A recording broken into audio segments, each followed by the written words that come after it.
السلام علیکم ورحمۃ اللہ وبرکاتہ۔ میں پھر حاضر ہوئی ہوں ایک نئی ویڈیو کے ساتھ۔ آج کی ویڈیو ہے نصیحت فراموش۔ ایک دانا شخص نے ایک قافلے کو جنگل کی طرف جاتے دیکھا۔ جنگل میں ہاتھی کے سوا اور کوئی جانور نہیں تھا۔ اس دانا شخص نے قافلے کے لوگوں کو یہ نصیحت کی کہ اس جنگل میں بھوک کی وجہ سے تم پر چاہے جیسی مشکلات اور مصیبتیں آئیں، لیکن تم ہاتھی کے بچے کو شکار کر کے نہ کھانا۔ اگر تم ہاتھی کے بچوں کا شکار کرو گے تو ان کی ماں ہتھنی اس کا ضرور بدلہ لے گی، لہٰذا ہاتھی کے بچوں کو ہرگز نہ چھیڑنا اور نہ کھانا۔ یہ نصیحت اس لیے بھی کر رہا ہوں کہ تم اپنی جان کو خطرے کے سپرد کرنے سے بچ جاؤ گے۔ گھاس اور پتوں پر قناعت کر لینا، لیکن ہاتھی کے بچوں کا شکار نہ کرنا۔ یہ نصیحت سن کر قافلے والوں نے دانا کا شکریہ ادا کیا اور جنگل میں اپنی راہ لے لی۔ جنگل میں چلتے ہوئے چند دنوں کے بعد حالات ایسے ہو گئے کہ ان مسافروں کو کھانے پینے کے لیے کچھ میسر نہ آیا۔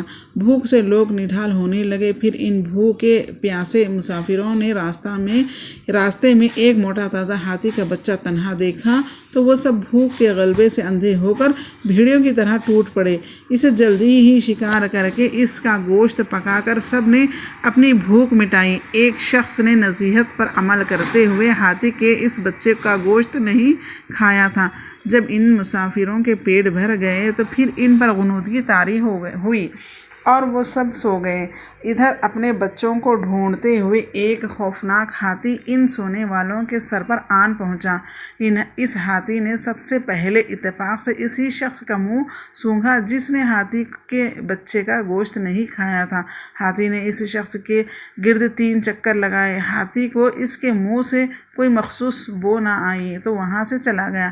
پھر اس ہاتھی نے ہر سوئے ہوئے شخص کے منہ کو سونگھا، لہٰذا ہاتھی کو ہر ایک سے خاص بو آتی رہی، کیونکہ انہوں نے ہاتھی کے بچے کا گوشت کھایا تھا۔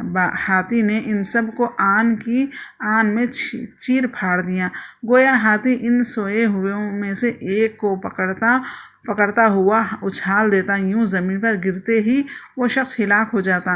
گویا ہاتھی کے بچے کی ماں نے ان سب لوگوں سے اس طرح سے انتقام لیا کہ کوئی وہاں سے بھاگ کر بھی جان بچا نہ سکتا تھا۔